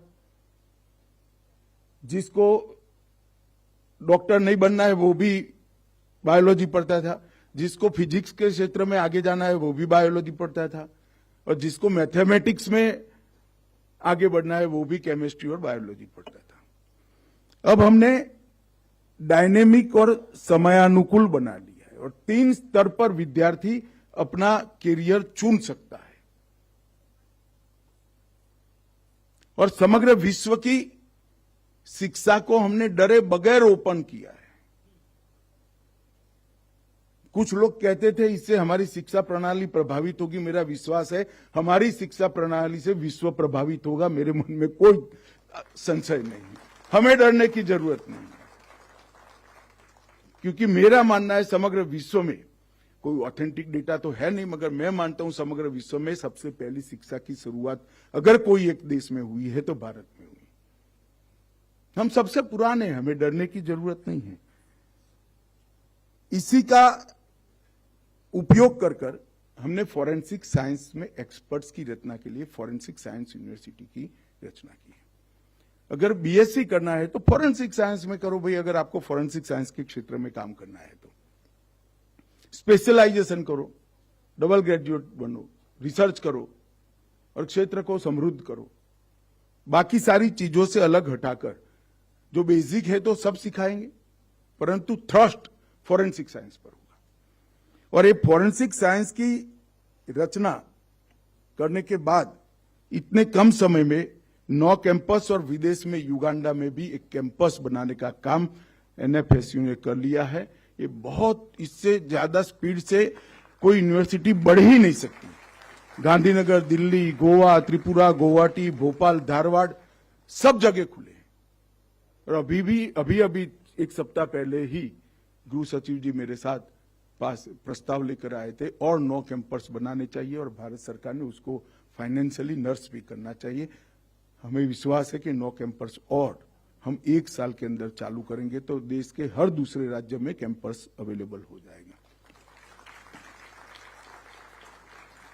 ढेर सारी उपलब्धियां फॉरेंसिक साइंस यूनिवर्सिटी के है, में आज का विषय नहीं है, परंतु R&D के लिए नेशनल फॉरेंसिक साइंस यूनिवर्सिटी के बच्चों ने 3000 से ज्यादा रिसर्च पेपर पब्लिकेशन रखे हैं। अपने आप में एम्स के बाद ये पहली यूनिवर्सिटी है जिसने इतने कम समय में 3000 से ज्यादा रिसर्च पेपर रखे हैं। बहुत बड़ी बात है। और R&D ही है जो एक जमाने में हम पिछड़ गए थे दुनिया से, इसको आगे ले जाने में समर्थ हो सकता है। और मैं तो नेशनल फॉरेंसिक साइंस यूनिवर्सिटी के बच्चों को आपने अब तक 3000 रिसर्च पब्लिकेशन दिए हैं और 100 रिसर्च प्रोजेक्ट लिए हैं। मैं तो आग्रह करता हूं इस संख्या को और बढ़ाइए। संतुष्टि रखोगे, सेटिस्फेक्शन रखोगे तो स्टैग्नेंसी प्राप्त करोगे। अध्यात्म की दृष्टि से असंतोष बहुत बुरी चीज है, मगर शिक्षा में असंतोष ही चीज है जो आगे बढ़ाती है। संतुष्ट नहीं रहना चाहिए, आगे बढ़िए और इसको और बढ़ाना चाहिए। और मेक इन इंडिया को भी फॉरेंसिक साइंस यूनिवर्सिटी सार्थक कर रही है। सारी टेक्नोलॉजी को भारत में ही बने। मैंने हंसते हंसते ही बेंगलुरु में एक बार व्यास जी को कह दिया था कि व्यास जी आज उद्घाटन कराया आपने नारकोटिक्स की टेस्टिंग किट तो फॉरेन की है। मुझे आनंद है कि परिचयन नाम की किट 1/3 कॉस्ट में भारतीय, संपूर्ण भारतीय किट बनी है और टेक्नोलॉजिकली ये किट फॉरेन की किट से बहुत एडवांस है। तो ढेर सारा फॉरेंसिक साइंस यूनिवर्सिटी ने काम किया है। मैं इसमें बहुत डिटेल में नहीं जानना चाहता हूं। और वन डाटा वन एंट्री का जो सिद्धांत है, वो सिद्धांत को भी मैं आज सारे स्टूडेंट्स यहां बैठते हैं उनको कहना चाहता हूं कि ये हमारे सारे डेटा एक दूसरे के साथ बात करे ऐसी भाषा में ही जनरेट किए गए हैं। अब इसके एनालिसिस के सॉफ्टवेयर बनाने हैं, वो बनाने में आप जरूर आगे बढ़िए। आज मैं इतना जरूर कहना चाहता हूं मित्रों कि 3 कानून, भारतीय न्याय संहिता, भारतीय नागरिक सुरक्षा संहिता और भारतीय साक्ष्य अधिनियम जो मैं लेकर आया हूं, और मोदी जी ने बड़ा साहस कर इसको अप्रूव किया है। ये 150 साल से हम अंग्रेजों के बनाए हुए कानून से चलते थे। मैं एक छोटी सी बात आपका ध्यान दिलाना चाहता हूं। हमारी संपूर्ण न्याय प्रणाली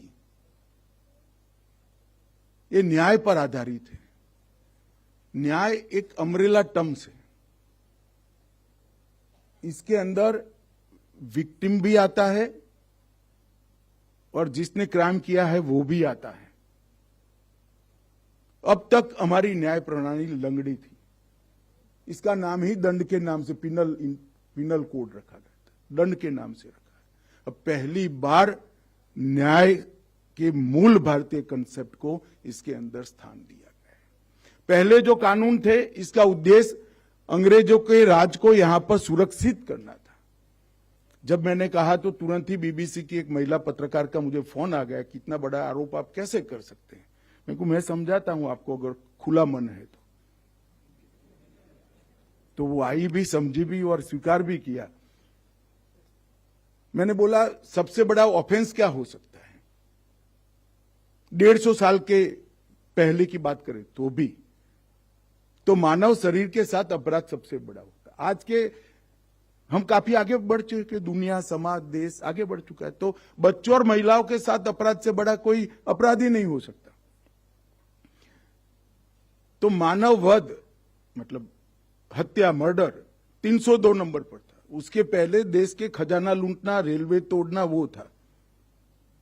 मैंने बताओ भाई ये प्रायोरिटी क्या थी आपकी प्रायोरिटी देश का खजाना, मतलब ब्रिटिश सरकार का खजाना बचाने थी। आपकी आवाजाही के लिए रेलवे करना था। अब इस कानूनों में सबसे पहला, जहां इंट्रोडक्टरी चैप्टर अलग बात है, मगर सबसे पहला चैप्टर जहां से कानूनों की धाराएं शुरू होती है, अपराधों की धारा शुरू होती है, वो चैप्टर है महिला और बच्चों के साथ अपराध का। और इसके बाद मानव से हमारे संविधान ने नागरिकों को जो अधिकार दिए हैं, वो अधिकारों के संरक्षण के लिए और उसके निर्वहन के लिए, इसके लिए जो ड्यूटी है, ड्यूटी के निर्वहन के लिए कानून बनाए गए हैं। और अभी भी मेरी बात मानकर चलना, ये बहुत बड़ा लेक्चर है, यहां समय भी नहीं होता है और स्थान भी उचित नहीं है, परंतु मैं आपको कहता हूं संपूर्ण भारतीय दृष्टि से न्याय बनाया गया है। हमारे यहां न्याय अंग्रेज लेकर नहीं आए थे, हम सालों से न्याय करते थे। न्याय संहिताएं ढेर सारी है। हमारे न्याय को कंसेप्ट को हमने जमीन पर उतारा है। हमने टेक्नोलॉजी के सारे उपयोग को कानूनी मान्यता देने का प्रयास किया है। जैसे डॉक्यूमेंट है तो हमने इसमें ई डॉक्यूमेंट को समावेश कर लिया। मैं इसलिए आपको समझाता हूं, ये पेन ड्राइव तक सीमित नहीं है। अगले 100 साल तक जितनी भी टेक्नोलॉजी बढ़ेगी वो इसी भाषा के अंदर समाहित हो जाएगी। फिर सिर्फ आपको रूल्स में चेंज करना है। तो आज की विद्यमान सारी टेक्नोलॉजी को हमने इसके अंदर स्वीकार किया है और 100 साल तक आने वाली टेक्नोलॉजी को विजुलाइज कर कर इसकी कानूनी व्याख्या में समाहित कर कर कानूनों को बहुत बड़े लंबे सोच विचार के साथ, और इसमें एनएफएसयू का भी बड़ा रोल है। लगभग 35 जगह पे हमने समय सीमाएं बनाई है, पुलिस के लिए भी, प्रोसिक्यूशन एजेंसी के लिए भी और जजों के लिए भी। जज साहबों को जरूर नाराजगी होगी, पुलिस नाराज होगी तो बोलेगी नहीं, परंतु ये न्याय को सार्थक बनाने के लिए जरूरी है। न्याय हास्यास्पद नहीं बनना चाहिए। मैं जब ये बिल रख रहा था, मेरे साथ में रक्षा मंत्री बैठे थे। 35 साल के बाद इनके कोई एक्सीडेंट का नोटिस 2 दिन पहले ही इन पर आया था। ये हो गए 75 के, और जो मर गया था उसकी तीसरी पीढ़ी चल रही। अब न्याय लेकर भी कोई क्या करेगा, न्याय देकर भी कोई क्या करेगा। तो न्याय को रिलेवेंट बनाने के लिए बहुत काम किया गया है। मैं आपको विश्वास दिलाता हूं, दृढ़ता के साथ, अगर तीनों क्षेत्रों का मुझे सहकार मिला, और मुझे विश्वास है कोऑपरेशन मिलेगा इसमें, क्योंकि ये कोई पॉलिटिकल बात नहीं है, तो 3 साल में हर एफआईआर का जजमेंट आना ही आना सुनिश्चित हो जाएगा। कुछ नहीं कुछ हो। और 5 साल लगेंगे सिस्टम बनाते हुए, एडॉप्ट करते हुए, पुराना बैकलॉग निकालते। परंतु मैं एक छोटा उदाहरण देता हूं कि हमने एक देश में कानून बनाया कि भाई उगाही के क्रिमिनल तरीके हो गए, तो चेक रिटर्न पर हमने एक कानून बनाया कि चेक रिटर्न होता है तो 6 माह की सजा है। कभी किसी को हुई नहीं, क्योंकि कैसे नहीं चलता है, क्यों नहीं चलता है? तो कोर्ट वाले, अरे बैंक वाले कोर्ट में आते ही नहीं। सुबह 10 बजे आ जाएंगे, 5 बजे के बाद कहेंगे कब 1.5 महीने बाद का डेट पड़ा है, पूरा दिन बेकार जाए। अब हमने कहा है कि तेरे बैंक के तय किए हुए कंप्यूटर से ऑनलाइन आप गवाही दे सकते हो, ये वैध कर दी है। तो एक दिन में 45 केस धड़ कर समाप्त हो जाएंगे, क्योंकि उसमें एक ही सेंटेंस कहना है कि इनसफिशिएंट बैलेंस के कारण ये चेक रिटर्न हुआ है और कोई टेक्निकल कारण नहीं है। तो केस में और कुछ तो करना ही नहीं है। हमने ई गवाही को forensic science university, forensic science के साइंटिफिक ऑफिसर भी कभी कोर्ट नहीं जाते हैं। काम की प्रायोरिटी होगी शायद, परंतु अब इनको भी जाने की जरूरत नहीं है। आपकी एफएसएल में से ही सीधा कोर्ट में जाकर आप गवाही दे सकते हो। पुलिस ऑफिसर भी अपने पुलिस स्टेशन में बैठकर गवाही दे सकता है। यहां डीजीपी बैठे हैं गुजरात के, ये एसपी होंगे, किसी की प्रोसिक्यूशन की परमिशन दी होगी, आज उनको गवाही में बुलाएंगे, वलसाड़ में आइए, आप पहले एसपी थे तब था। अब उनको कुछ याद नहीं है बेचारे को, 30 साल पहले क्या हुआ था कुछ याद नहीं है। अब हमने कह दिया है कि फाइल पर से देखकर अभी का जो एसपी है वो ही कोर्ट को असिस्ट करेगा, पुराने ऑफिसर को आने की जरूरत नहीं है। हमने ये भी प्रोविजन रखा है, rarest of the rare case में अगर न्यायाधीश साहब को लगता है कि उनको ही बात करनी तो ऑनलाइन कर सकते हैं, जिससे न्याय का नुकसान न हो, परंतु ज्यादातर केसों में हो जाए। इस प्रकार से हमने ढेर सारी जगहों पे, 35 जगहों पे अलग अलग प्रकार से इसको काटने की व्यवस्था की। ईज ऑफ जस्टिस के लेकर सरल, सुसंगत, पारदर्शी और समय अनुसार, ये चारों लिम को हमने एडॉप्ट किया है। इसके लिए ढेर सारे काम किए हैं। और जैसा मैंने कहा, फॉरेंसिक के लिए 7 साल और उसके पहले की आगे के जितनी भी सजाएं उसमें कंपलसरी किया है। इलेक्ट्रॉनिक और डिजिटल साक्ष्यों को हमने कानूनी दर्जा, एफआईआर से मुकदमे तक की सारी चीज ऑनलाइन विक्टिम के लिए उपलब्ध रहेगी। फॉरेंसिक साक्ष्य तलाशी और जब्ती के वक्त ऑडियो वीडियोग्राफी हमने कंपलसरी कर दिया है। पुलिस के बयान में भी जब महिलाओं के साथ अपराध होता है तो वीडियोग्राफी हमने कंपल्सल कर रही है। पूरे देश में अलग अलग प्रकार की न्याय व्यवस्थाएं थी, बड़े शहरों में लगती, छोटे गांव, सब अब एक हो गया है। पहली बार टेररिज्म और संगठित अपराध को डिफाइन किया गया है।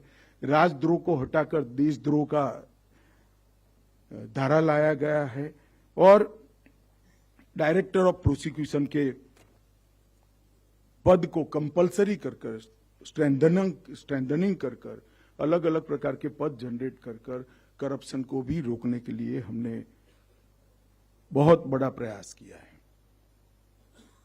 मित्रों, मैं आज यहां पर आया हूं तब आपके पूरे चर्चाओं के दौरान भी मुझे लगता है कि नए कानूनों के बारे में भी एक एंगल रहना चाहिए। इसको पॉपुलर बनाना, इसको जमीन पर उतारना, ये हम सबका दायित्व है। और आज जब मैं नेशनल फॉरेंसिक साइंस यूनिवर्सिटी में आया हूं और विशेषकर इतने सारे स्टूडेंट बैठे हैं, तो जरूर कहना चाहूंगा, मोदी जी ने हर क्षेत्र में विश्व में पहले नंबर की कल्पना की है, इसमें फॉरेंसिक साइंस भी है। ये काम आप सभी को करना है। आज भी मैं कहता हूं, विश्व भर में फॉरेंसिक साइंस के क्षेत्र में भारत बहुत ऊपर के क्रमांक में शायद पहला भी होगा, परंतु ये व्यवस्थाएं बन जाने के बाद मैं निश्चित रूप से मानता हूं कि भारत का ही अधिकार है फॉरेंसिक साइंस के क्षेत्र में एक नंबर बनने का। बच्चों को काम करना है, रिसर्च, डेवलपमेंट, स्टडी और इसके विज्ञान का न्याय दिलाने की प्रक्रिया में सरल और समुचित उपयोग। इसके लिए आपको अपनी मेंटालिटी को भी डेवलप करना पड़ेगा, क्योंकि आप जो रिजल्ट लेकर आते हो वो अगर न्याय के काम में नहीं आता है तो वो सिर्फ एकेडमिक काम में आएगा। फिर तो आपकी मानसिकता पूरी न्याय प्रणालिका के अंदर एडजस्ट होने की भी साइंटिफिक ऑफिसर के नाते बनानी पड़ेगी। मुझे यहां पर बुलाया आप लोगों ने और नए कानूनों और फॉरेंसिक साइंस पर बात करने के लिए आपने मुझे मौका दिया। इसलिए मैं इतना ही कहना चाहता हूं कि आने वाले दिनों में कलेक्टिव नॉलेज और कोलैबोरेटरी स्पिरिट, इसके आधार पर हम आगे बढ़ें और जब 2047 में देश आजादी की शताब्दी बनाना हो, हम लोग तो नहीं होंगे मगर ये स्टूडेंट सारे होंगे, तब हमारा स्वप्न जो आजादी के आंदोलन के साथ के लिए अपना बलिदान देने वाले लोग थे, इनका स्वप्न हम सब मिलकर साकार करें। यही अभ्यर्थना। भारत माता की जय। वंदे मातरम।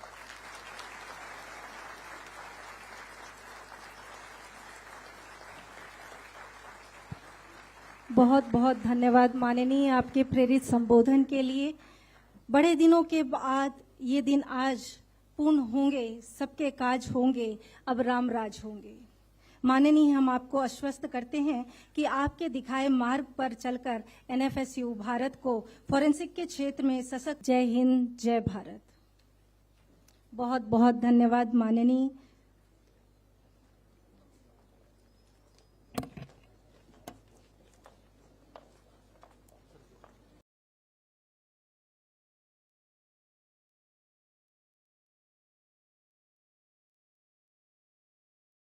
में हर का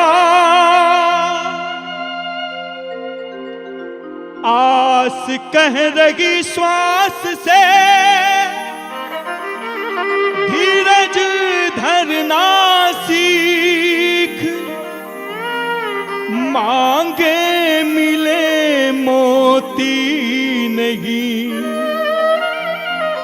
मांगे मिले ना भी, सीखे हम बीते युगों से, नए युग का करें स्वागत, करें स्वागत, करें स्वागत, करें स्वागत।